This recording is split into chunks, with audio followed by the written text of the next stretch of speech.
विद्यार्थी मित्रांनो, ना माझ्या चिमुकल्यांनो, माझ्या काळाच्या तुकड्यांनो, आज आपण मकर संक्रांत हा जो अत्यंत पवित्र आणि आनंदाचा सण जो असतो तो आपण साजरा करतो, बरोबर आहे. स्पेशल महाराष्ट्रामध्ये है ना. तर महाराष्ट्रात हा सण नव्या सुरुवातीची, सकारात्मकतेची आणि एकतेची काय मानला जातो, प्रतीक मानला जातो. मकर संक्रांत म्हणजे सूर्याचा उत्तरायण प्रवास. आता हा तुम्ही म्हणता की सर उत्तरायण प्रवास म्हणजे काय, म्हणजे तर ते आहे अंधारातून प्रकाशाकडे जाण्याचा मार्ग. काय लागले. आता हे आपल्याला काय शिकवते की आयुष्यात कितीही अडचणी आल्या तरी मेहनत, शिस्त आणि चिकाटी यामुळे आपण यशाकडे जाऊ शकतो. यशाकडे म्हणजे सक्सेस. कळले. सक्सेस म्हणजे काय की प्रत्येकासाठी सक्सेसची डेफिनेशन जी आहे ती अलग अलग.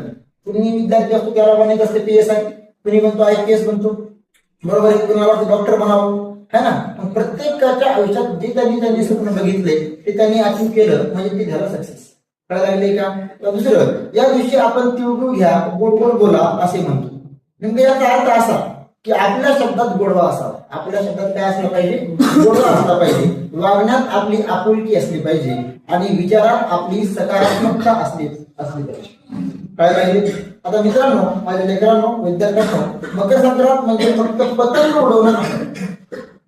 पतंग उडवणं नाही तर स्वप्नांना आकाश देणं आहे. काय, स्वप्नांना आकाश देणं आहे. तुमच्यासाठी शिक्षण म्हणजेच पतंगासारखे आहे. आता हे तुमच्या लाईन मी दिलेले आहेत की तुमच्यासाठी शिक्षण म्हणजेच काय, पतंगासारखे आहे. दोरा म्हणजे काय, शिस्त. दोरा म्हणजे काय, शिस्त. आकाश म्हणजे स्वप्न आहे आणि उंच उडणारी पतंगे म्हणजे तुमचे उज्ज्वल भविष्य.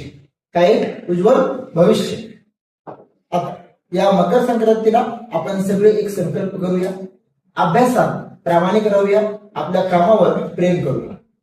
काय लागले. फर्स्ट प्रायोरिटी आपण आपल्या कामाला दिली.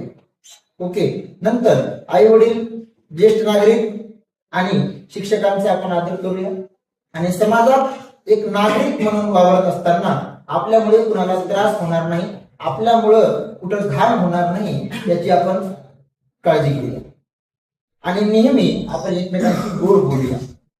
आता शेवटी सूर्य जसा उत्तरायणाला निघतो तसा तुमचा प्रवास यशाकडे वळो. यशाकडे वळो. मकर संक्रांतीच्या शुभेच्छांसह तुमचं आयुष्य